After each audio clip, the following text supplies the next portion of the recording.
खोता बन्निया ते कोल सी शैतान खलोता। शैतान ने खोता खोल दिता।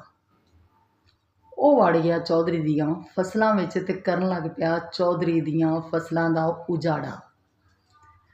ਚੌਧਰੀ ਪਹਿਲੇ ਤਾਂ ਬਰਦਾਸ਼ਤ ਕਰਦਾ ਰਿਹਾ, ਪਰ ਫਿਰ ਜਿਲੇ ਉਹਨੇ ਵੇਖਿਆ ਕਿ ਇਹ ਮੇਰੇ ਤਾਂ ਪੱਠੇ ਗੁੱਲ ਕੀਤੀਆਂ ਆਉਂਦਾ ਹੈ, ਉਹਨੇ ਫੜੀ ਬੰਦੂਕ ਤੇ ਖੋਤੇ ਨੂੰ ਗੋਲੀ ਮਾਰ ਦਿੱਤੀ। ਖੋਤਾ ਮਰ ਗਿਆ।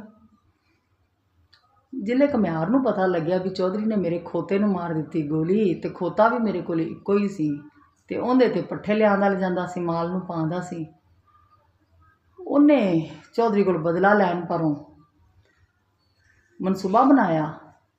ਉਹ 2 ਦਿਨ ਪਾ ਕੇ ਨਾ ਵਿੱਚੋਂ ਉਹਨੇ ਚੌਧਰੀ ਦੀ ਜਿਹੜੀ ਚੰਗੀ ਚੋਟੀ ਦੀ ਮੱਝ ਸੀ ਨਾ, ਉਹਨੂੰ ਮਾਰ ਦਿੱਤਾ।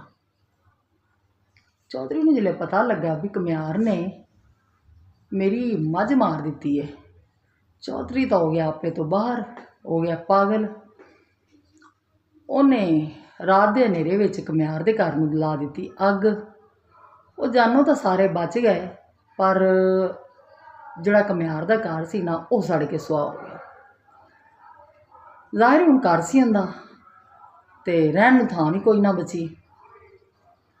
ਉਹਨੇ ਆਪਦੇ 2 ਪੁੱਤਰਾਂ ਨੂੰ ਨਾਲ ਲਿਆ, ਅਸਲਾ ਖਰੀਦਿਆ ਤੇ ਰਾਤ ਦੇ ਹਨੇਰੇ ਦੇ ਵਿੱਚ ਚੌਧਰੀ ਦੇ ਘਰ 'ਤੇ ਫਾਇਰਿੰਗ ਕਰ ਦਿੱਤੀ।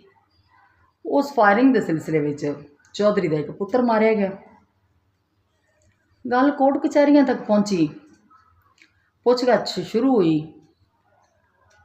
ਘੁਮਿਆਰ ਨੂੰ ਬੁਲਾਇਆ ਗਿਆ। ਘੁਮਿਆਰ ਨੇ ਆਖਿਆ, ਜੀ ਕਸੂਰ ਤਾਂ ਸਿਰਫ ਮੇਰਾ ਇੰਨਾ ਕੁ ਹੈ ਕਿ ਮੈਂ ਖੋਤਾ ਬੰਨਿਆ ਸੀ ਤੇ ਸ਼ੈਤਾਨ ਨੇ ਖੋਤਾ ਖੋਲ ਦਿੱਤਾ। ਸ਼ੈਤਾਨ ਵੀ ਉੱਥੇ ਹਾਜ਼ਰ ਸੀ। ਘੁਮਿਆਰ ਨੇ ਸਾਰਾ ਇਲਜ਼ਾਮ ਸ਼ੈਤਾਨ 'ਤੇ ਪਾਇਆ। ਸ਼ੈਤਾਨ ਆਖਣ ਲੱਗਾ, ਨਾ ਸਾਹਿਬ ਨਾ, ਇਹਨੇ ਖੋਤਾ ਬੰਨਿਆ, ਮੈਂ ਸਿਰਫ ਖੋਤਾ ਖੋਲ੍ਹਿਆ ਹੈ, ਇਸ ਤੋਂ ਇਲਾਵਾ ਮੈਂ ਕੋਈ ਕੰਮ ਨਹੀਂ ਕੀਤਾ। ਸਾਰਾ ਕੰਮ ਇਹਨਾਂ ਆਪ ਹੀ ਵਿਗਾੜਿਆ ਹੈ, ਇਹਨਾਂ ਦਾ ਸਾਰਾ ਕੰਮ ਆਪ ਕੀਤਾ ਹੋਇਆ ਹੈ। ਮੈਂ ਇਹਨਾਂ ਨੂੰ ਆਖਿਆ ਸੀ ਕਿ ਤੁਸੀਂ ਘਰ ਸਾੜੋ ਜਾਂ ਤੁਸੀਂ ਇੱਕ ਦੂਜੇ ਦੀਆਂ ਮੱਝਾਂ ਮਾਰੋ ਜਾਂ ਖੋਤੇ ਮਾਰੋ, ਮੇਰਾ ਤਾਂ ਕੰਮ ਸਿਰਫ ਇੰਨਾ ਕੁ ਸੀ, ਮੈਂ ਸਿਰਫ ਖੋਤਾ ਖੋਲ੍ਹਣਾ ਸੀ, ਮੈਂ ਖੋਲ੍ਹ ਦਿੱਤਾ। ਅੱਗੇ ਇਹ ਜਾਣਨ ਜਾਂ ਇਹਨਾਂ ਦਾ ਕੰਮ ਜਾਣੇ।